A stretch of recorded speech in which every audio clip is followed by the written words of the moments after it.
Oh, I'm a completely logical person until my emotions get involved. When I get angry, I just black out. Logic versus emotions. Let's talk about it.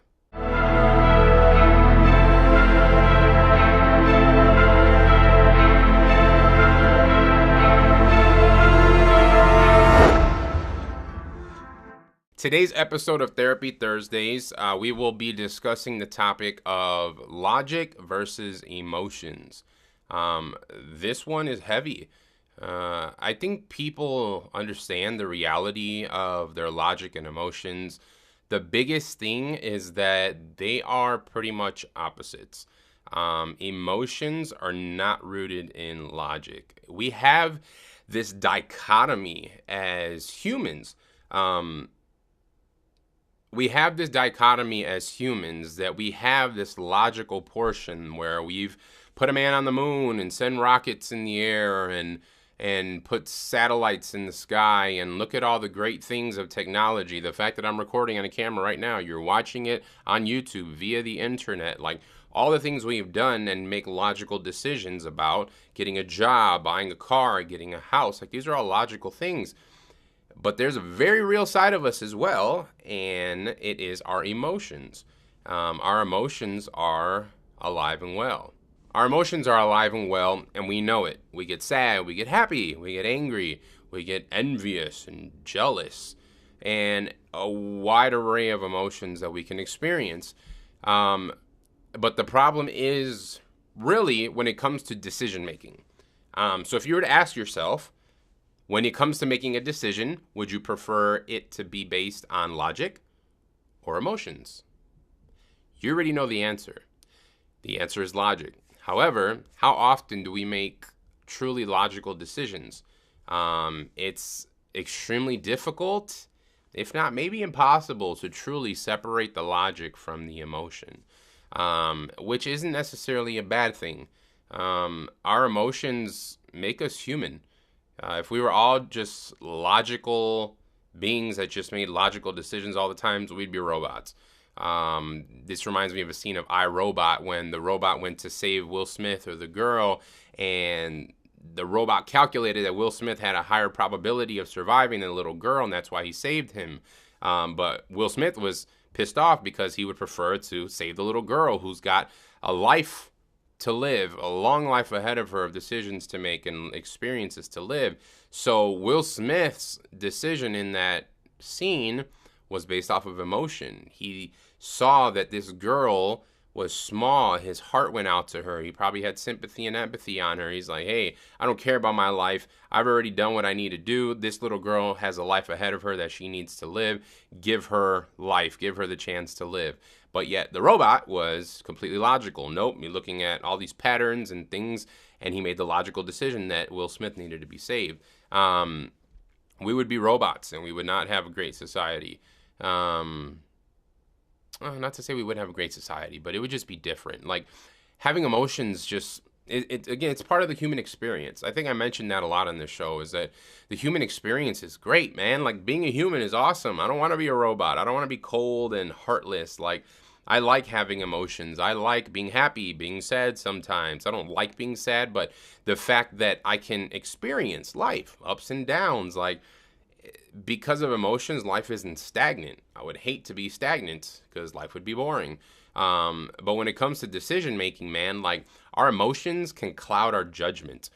Even when we know, there's two scenarios. Even when we know what the logical thing is, we still may choose to do the illogical thing based on emotions, or our emotions can pollute our logic to the point where we think something makes logical sense.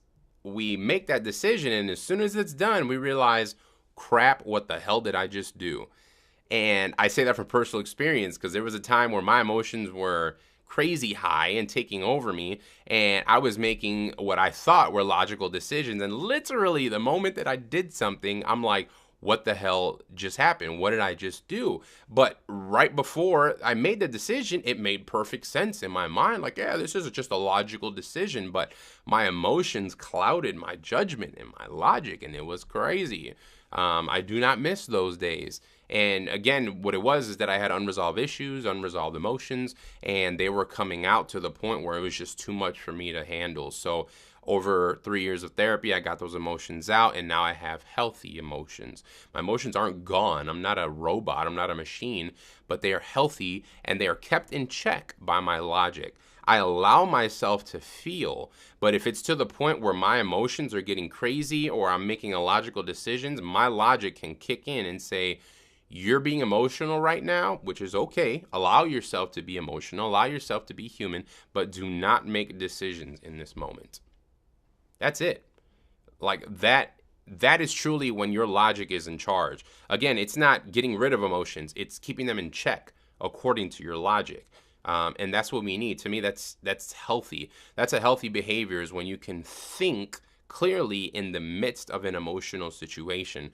When you're angry, when you want to hurt somebody, or you're sad and you want to hurt yourself, like when your logic can kick in and say, hey, this is the right thing to do. It may not be what you're feeling, it may not be what you're thinking, but you know it's the right thing. So let those feelings have their way, get them out, and so you can get over them. But in the meantime, don't make any decisions. Remember what it is to be logical and make logical decisions.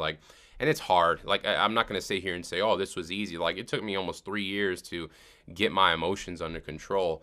Some people are adults and on their deathbed and still don't have their emotions under control. Some people have died. Many people have died without getting their emotions under control. But you see it. If you don't see it in yourself, you for sure see it in other people. When the smallest thing will happen and they'll lash out. It's like, yo, that was something small. Why did you blow up about this? Well, it's because they have unresolved emotional issues, and it clouds their judgment, or they just speak without thinking. And we all know, and if we don't, we should know, it's always best to think before we speak and think before we act. So this balance of logic and emotions is crazy, and it's tough. But the reality is, the logical portion of our brain will lead us down the right direction. And you've heard the song Emotional Roller Coaster. That is true, because emotions will come and go.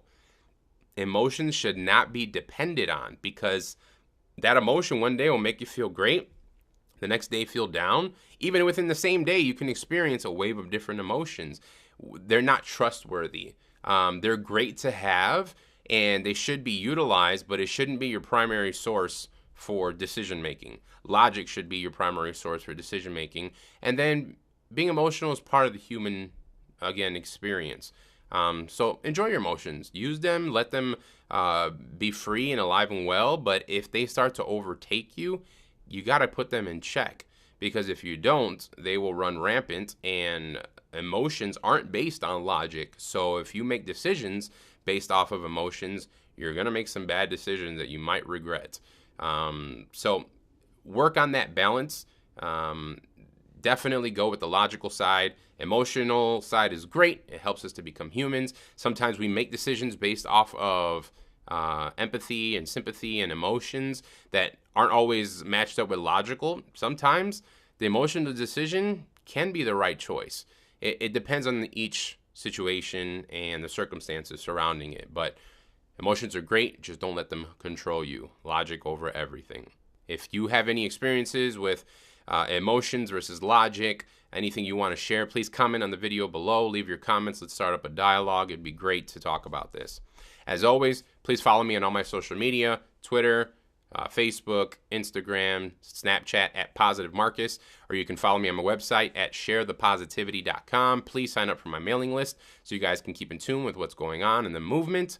Please click subscribe underneath this video so you guys can be in tune with every video I drop every Thursday. Leave comments. Let's make a community out of this, because Therapy Thursdays, again, needs to be heard by everyone. All right? Talk to you guys soon.